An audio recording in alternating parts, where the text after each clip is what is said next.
Ayan, may nakausap akong psychic kahapon and for sure marami naman ang nakakakilala sa inyo sa psychic nating kaibigan. At sinabi niya, nagulat ako, may 3 angkan na sumpa at salot sa Pilipinas. Sa madaling sabi, hanggat ang mga angkan na ito ay nasa bansa natin, nagdadala sila ng kamalasan. Kailangan maitaboy at maalis ang mga to. Kung hindi man sa Pilipinas, at least sa political world. But of course, hanggat nasa Pilipinas sila, marami naman ang nakamkam tong mga to, baka gamitin nila ang kanilang power and influence even discreetly or silently para perwisyuhin ang bansa natin. Okay? Pwedeng maging puppeteers ang mga to kung mawala man sila sa political arena ng bansa natin. So kung naka-follow na po kayo sa Princess Maui channel na Princess Maui page natin, ayan, maybe gawa na lang ako ng panibago. Lagi itong namamas report. Lagi po akong nabuburahan ng mga kababayan ng Facebook page. So kung ano man, kaliit-liit pa nga nitong aking page na to, naka-follow na ba kayo dito? So usually mga ate at kuya, dito ako nag-update kung magla-live ako sa YouTube o hindi. Magpo-post muna ako dito. Kaya nalalaman po ng mga Mawinians at ng ibang mga nakakakilala sa Principesa kung magla-live ako o hindi. Kasi naman irregular pa po ang aking live streaming. Kung kailan lang talaga ako may free time mga kababayan. And maiksi lang ang live ko, hindi ako umaabot ng 2 hours, hindi ba? So laging 1 hour lang yan, lumalagpas lang ng 1 oras. So ayan, nag-post ako patungkol nga dito sa matinding babala kay Ngiwi, which is the main topic of our live for today. But I posted here yung message na binigay sa atin. Ito, ayan, pinost ko in less than 24 hours or kagabi. Sabi ko dito, gintong singsing pari. Pantapat natin yan sa mga puting ahas ni Miss Maharlika. Si Miss Maharlika marami siyang puting ahas. So meron din siguro siyang puting bulate, puting ibon, di ba? Puting kulisap, kung ano pang yung atin naman ginto, gintong ahas, gintong talong, gintong isda, gintong ano pa, gintong okra, o gintong singsing pari. Aware kayo sa singsing pari? Familiar kayo? Nagulat nga ako parang, what? What's that? What kind of species is that? Anyway, ayon po sa ating kausap na gintong singsing pari, yung kausap nating psychic, may 3 angkan daw sa Pilipinas na sila ang nagdadala ng sumpa at kamalasan. At nagulat ako sa 3 ito. Well, at least yung 2 hindi ako nagulat na alam kong salot sila sa bansa natin. Pero yung isa dyan, bigla ko na-realize, oo nga no, pero hindi kasi sila masyadong active. Nahulaan nyo na kung sino tinutukoy ko. So, ayan po, ang initials po ay MAR. Nung narinig ko yung initials na MAR or M-A-R, sabi ko, that's Marcos, Araneta, and Romualdez. Kasi Araneta nga si Butod, di ba? So sabi ko, alam ko na kung ano yung 3 angkan. Sabi ko sa kausap ko na psychic. Sabi ko, Marcos, Araneta, Romualdez. Mali. Sabi, nagulat ako. Mali raw. Ang may dala raw psychic ito. Nakakakita ito ng mga nilalang sa ibang dimension. So, nakakakita ito ng mga laman lupa, ganyan, mga fairies and whatnot. Mga elementals. Alright? Kasi tayo, naniniwala rin ako dyan mga kababayan. Marami na akong experiences at makakapagpatotoo dyan ang mga kababayan natin in Visayas. No? Mostly nangyayari ito sa mga kanayunan. May mga hindi ka maipaliwanag na mga pangyayari na parang hindi siya normal sa physical world. 'Di ba? Or sa modern times na, talaga ba? May aswang, may tiktik, may kapre, may maligno, may engkantada, whatnot, duwende. Pero sa mga probinsya po, may mga ganyang mga magpapatotoo na merong mga laman lupa at mga nilalang na bukod sa tao. Okay? Or sa mundo natin na physical world. So, sinabi niya, hindi daw Marcos, Araneta at Romualdez ang may dalang kamalasan sa bansa natin. Ang sabi niya, Marcos, Aquino, and Romualdez. Hanggat nasa Pilipinas ang mga angkan na yan, hindi uunlad ang bansa natin. Sino ang nagsabi sa kanya? Yung mga lamba na raw. Yung mga elementals nga. Yung mga nakikita niya na hindi tao. Mga laman lupa. Nalimutan ko yung specific na mga creatures na binanggit niya eh. Mga ada, yon ang sinabi niya. Mga apo at mga ada ang for sure kilala niyo kung sino 'to 'no, may nakakilala na. Pero yun sabi niya, according sa mga pinararating sa kanya ng mga apo at mga ada na may 3 angkan sa Pilipinas na may dalang sumpa. Hindi uunlad ang bansa natin hangga't nag-e-exist ang mga yan, either sa bansa natin or sa mundo ng politika. Naniniwala kayo sa mga malas at buenas, mga kababayan? Ako dati hindi. Pero again, I'm sure na kwento ko sa isang live ko before na eventually, kasi ako sina mama, sina papa, lalo na yung mga magulang nila at mga lolo't lola nila, na mapamahiin. Okay? Meron silang mga superstitious beliefs. And dahil ako nga po ay bagong henerasyon, dinidespise ko yung mga luma nilang paniniwala. Di ako naniniwala dyan.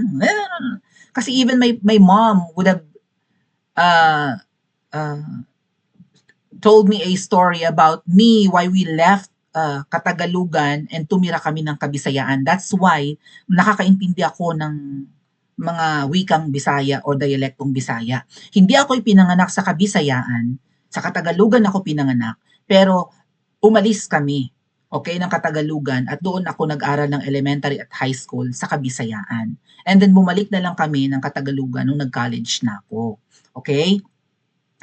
So, bakit daw kami umalis doon sa kung saan ako ipinanganak and lumipat na lang kami ng Visayas? Dahil daw ako ay pinaglalaruan ng laman lupa. Kasi yung room ko, o yung nirerentahan nilang room, ay merong malaking puno ng santol sa labas ng bintana. And lagi raw akong tumatawa at nakatingin doon or something. May kinikwentong ganyan sina mama. Okay? So, umalis kami doon dahil nga lagi ako nagkakasakit or baka mamaya tuluyan akong makuha, di ba? Mamatay na yung katawang lupa ko pero kinuha na pala yung aking kaluluwa. Dahil kinakatuwaan ako ng laman ng malaking puno ng santol na yon na pagkalaki-laki raw. Inilayo nga ako doon sa lugar na yon, pero ang pinuntahan naman namin Kabisayaan, worse, much worse. Dahil hindi lang mga laman lupa at engkanto ang meron ng Bisaya, may mga aswang pa. Naniniwala kayo sa mga aswang, tik-tik, sigbin, tikbalang. Meron yan talaga, lalong manananggal. Maririnig nyo pa ang pagaspas ng pakpak niyan. Okay, may experience akong ganyan nung ako'y bata pa. Pero again mga kababayan, dinidespise ko nga yung mga beliefs and mga kung ano-ano pang mga paniniwala ni na mama. Kasi nga sabi ko, kumbaga, nagkaroon ako ng arrogance mga kababayan dahil nga younger generation ako, mas mataas ang aral ko kaysa sa parents ko. Kaya kung ano yung mga pinaniniwalaan nila, ay 'di ba, tinuturo naman sa school na huwag kayong maniwala sa ganyan, maniwala lang tayo sa iisang Diyos, ganyan-ganyan 'di ba, lalo sa Catholicism and whatnot. O mas manampalataya tayo sa lumikha kaysa dyan sa mga laman lupa, thingy-thingy. But again, mga kababayan, bago pa naman tayo na-colonize ng mga, and even ng panahon ng colonization sa Pilipinas, bago pa man dumating ang mga Kastila, di ba, mga Hapon at Amerikano, ay may mga babaylan na noon, may mga manggagamot, herbolaryo, kung sino-sino pa sila, no? Ceruano, herbolaryo, kung ano pa man, may mga paniniwala na ang ating mga ninuno sa mga 'di ba sa mga nilalang na hindi talaga nakikita ng ordinaryong tao. Pero may mga gifted nga po na nakakapag-communicate sa mga ganyan. Okay? So, babalik tayo sa kwento ng sumpa. Naniniwala ako na may taong, kung hindi man kayo maniniwala, although hindi ako naniniwala noon sa mga sigbin, mga taiho, familiar kayo sa taiho, tikbalang, at saka mga manananggal, wakwak, ganyan, na-experience ko Hindi ko man nakita, narinig ko. Actually, may nakasalubong pa ako. Pero in human form, katanghali ang tapat ha. Puro dugo. At nalilisik ang mata. Pero in human form. At hindi mo makausap, punong-puno siya ng and then tumakbo, hinabol ng mga kalalakihan, umakyat ng punong mangga, hindi na bumaba, inabot na ng gabi, walang bumabang babae na puro dugo dun sa puno ng mangga. Nakwento ko yan. Okay? But despite those experiences ko when I was younger, hindi tinatatuwa ko or sabi ko, nako, yung mga ano yan, mga ek yan. Ako. Pero eventually na-realize ko, teka, na-experience ko naman, totoo naman yung aswang Pero itong kamalasan, isa rin to sa experience ko na parang totoo. Ang pangit man mga kababayan na i-label natin ang isang tao na malas or ang isang kaibigan natin as buenas. Parang discrimination and racism. Ayoko sumama sa'yo, may balat ka sa puwet, mga ganon. Di ba masakit yun? Ayoko sumama sa'yo, puro malas ang napapala ko. Pag kasama kita, minamalas ako. Pero alam niyo, totoo. I remember, mga ate at kuya, ayaw na ayaw ko ng sugal. Ayaw na ayaw ko ng baraha. Play cards, toy cards, baraha. Playing cards, right? Ayaw na ayaw ko niyan kasi si mama mahilig yan sa pusoy. Hindi ako marunong magpusoy. Sinong marunong sa inyo magpusoy? Ang natutunan ko, Lucky 9. Madali lang ang Lucky 9, di ba? 41, marunong akong 41. And then eventually, Pusoy 2. Yun, medyo nakakatalas yata ng isip ang Pusoy 2. Pero yung Pusoy, hindi ako marunong niyan. Inis na inis ako. Pero yung Pusoy 2 na aral ko, sabi niya, ano pa yung mga laro, mga adat ko yan na alam nyo sa baraha? Okay? Wala na akong alam eh. Inis na inis ako sa Pusoy kasi laro ni na mama yan. Banding nila yan ng mga barkada niya, nila ni Papa. Sa Kabisayaan at nagagalit ako, lagi silang talo. Kaya sinusumpa ko ang sugal, sabong, baraha, kung ano pa man. Sinusumpa ko yan, inis na inis ako. Pero, out of curiosity and maybe, sabi ko, kung itong mga to nananalo sa poker games and whatnot, sa baraha, kung nananalo ang mga to, mahihina naman ang kukote. Siyempre, mataas ang tingin ko sa sarili ko, mga tat kuya, honor student ako eh. Elementary and high school sa Kabisayaan sabi ko, lintik ang bobo-bobo naman itong schoolmate ko pero nananalo sa baraha. Mukhang magaling ba to sa numbers? Magaling ba to sa diskarte? Magaling ba ito sa sa poker face or sa bluffing and whatnot? Na-challenge ako. Inaral ko yung Pusoy 2. Di lagi akong panalo. Diba? Strategy lang yan. Kinemilatik or swerte lang sa mabubulot na baraha or whatever. May isang tao na tumayo lang sa likod ko at dikta ng dapat kong itapong baraha. Nung tumayo siya sa likod ko, talo ako ng talo. Pero pag wala siya sa likuran ko or hindi siya lumalapit sa akin, panalo ako lagi sa baraha. Bakit ganun? Meron talagang mga taong may dalang kamalasan. Maybe hindi sila malas sa lahat ng kapwa nila, pero pwedeng malas sila sa'yo. Kapag kaganyan mga ate at kuya, di ba? Siguro pakinggan nyo minsan yung gut nyo o yung intuition nyo na parang ang bigat nitong kasama. Pag ito kasama ko, ang boring, ang pangit ng eksena, right? Halimbawa sa travels, mamamasyal kayo or maggagala kayo or whatever. Lagi yung kontra, laging sinega or whatever. Na parang parang visit. Naka-experience ng ganyan? Hindi sila nambubwisit, pero visit talaga sila. Doon ko napatunayan. Hindi kasi ako matalo-talo ng mga kalaro ko nung inaral ko yung mga card games. Ay dinidiskartehan ko ng magaling. No? Naaral ko hanggang doon sa Pusoy 2. Diba? Hindi lang Lucky 9 or 41. Yun lang ang alam ko. Hindi man nalo-nalo yung kalaban ko, tumayo lang yan sa likod ko at bumulong-bulong yung init ng katawan niya, yung singaw ng katawan niya, yung dikta niya na akala mo yung magaling siya. Hindi ko naman sinusunod, minsan susundin ko, pero talagang talo ako na ubos ang aking pusta. Sabi ko, lentek, tinitipid ko ang baon ko, itataya ko dito sa larong ito. Tuwan-tuwa na ako at dadami-dami ko ng pera. Malaking pera na ng 20 pesos, mga ating. At bariya yun. Pero mo, baon mo, 5 piso, 10 piso, iipunin mo para makapaglaro ng baraha, tapos tuwan-tuwa ka na, dami mo na, nakukuha mo na yung pera ng mga kalaro mo, nangungutang na sa'yo. Tapos biglang may nanonood sa likod mo, dikta na nagmamarunong na kakalibadbad. Yun pa namang taong yun, mga ate at kuya, ay known siya na inggitera, known siya na traidora, ganon. Known siya na nagnanakaw ng mga papaya, or what. Diba ganyan tayong kapitbahay, nangunguha ng mga papaya natin, o mga pananim natin, di ba? O kung ano pa man yung meron ka, pag naging bisita mo yan at nalingat ka, tangay na ang bigas mo. So, yung personalidad ng tao na yun, parang masamang tao nga. Tapos nandun siya sa likod ko, dikta ng dikta na akala mo yung magaling. Although hindi ko siya sinusunod or either sundin ko, talo ako ng talo. So sabi ko, lintik na ito, may dalang kamalasan do sa akin And then itong tatlong pamilyang ito, mga kababayan, okay? Sabi ko, pero dapat isama dito yung Araneta, isama dito ang Remulla, sabi nga nung mga nagre-react dito. I think may mga nagre-react sa post kong to eh. Dapat kasali daw dito ang ang Remulla, di ba?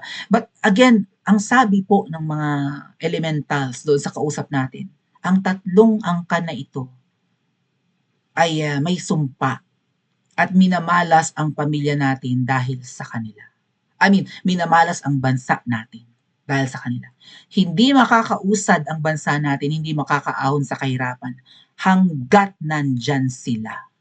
Ano ang dapat nating gawin? Sabuyan ng holy water ang mga yan. Or sipain na ng Pilipinas, alisin na ang mga lintik. Maybe sila yung first three. Maybe may iba pang mga angkan na ang kanilang motibo para humawak ng power ay magnakaw lang at umabuso sa kapangyarihan, no? Kasi gano'n naman yung napakarami naman yan.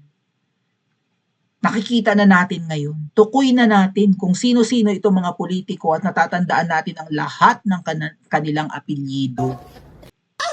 Pero nagagawa lang naman ng iba pang mga angkan ang magnakaw at mangurakot dahil sila ay nasa poder. Sila ang pasimuno. Sila ang nakakahawa. Right? Sila ang nagbibigay ng basbas para sige kumamkam kayo, push. Pero dapat may komi. Dapat you can deliver. Hindi natin alam kung paano natin aalisin ang mga malas at sumpa sa buhay natin ng mga tao at angkan na yan. Kaya nga dapat never again. Kahit yung kapatid na mangga nung adiktador, dapat never to any of these clans ever again. Dahil hanggat may nag-e-exist sa kanila, buwisit sila, salot sila, sumpa sila sa bansa natin. Kailan pa tayo magkakaroon ng napakaraming railway systems? Kailan mabubuhay? Right? Yung mga tren mula Kamaynilahan hanggang Kabikulan, maayos na tren, mabilis, komportable, hindi kakarag-karag. Infra, okay? Availability ng trabaho, katahimikan, okay? Kasaganaan, kailan? Hindi maibibigay ng mga yan. At hindi lang tayo na mulat na ang nakakaalam. Even ang nasa ibang dimension, alam nila. Wala lang silang magawa para mag-interfere.